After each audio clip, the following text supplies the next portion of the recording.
27 ans de carrière et moins de 250 € par mois pour vivre. La situation précaire de Prudence soulève de nombreuses interrogations. Pourtant, le Centre communal d'action sociale certifie avoir mis en place un protocole d'accompagnement personnalisé afin que la retraitée puisse bénéficier de l'intégralité de ses droits et ainsi augmenter ses revenus. On essaye de recueillir le maximum de pièces justificatives de façon à l'aider à constituer un dossier ou à instruire un dossier et déposer auprès des partenaires avec qui nous travaillons. Les usagers doivent absolument apporter les éléments dont on les sollicite. Si ces éléments-là ne parviennent pas, on ne pourra pas mener l'action pour eux. Le dossier révèle que Prudence aurait envoyé certaines pièces justificatives à d'autres organismes.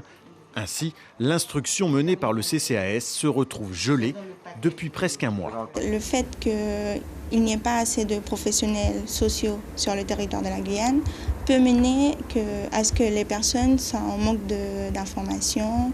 Si elle avait un suivi de la part d'une assistante sociale ou d'autres travailleurs sociaux, elle aurait pu atteindre en fait ses objectifs, enfin ses droits.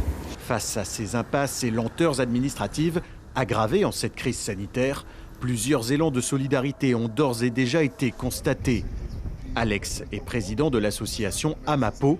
Comme beaucoup d'autres, il a voulu agir immédiatement après la diffusion de notre reportage. Pour l'aider dans l'urgence, je veux dire, l'aider par des denrées alimentaires, par s'il faut lui acheter du matériel de maison, je ne sais pas trop comment est-ce qu'on peut appeler ça. Mais en tout cas, oui, en attendant que sa situation administrative se résolve, c'est l'aider aujourd'hui, là, tout de suite, maintenant. Symptomatique de la précarité de certains retraités en Guyane, la situation de Prudence n'est pas un cas isolé.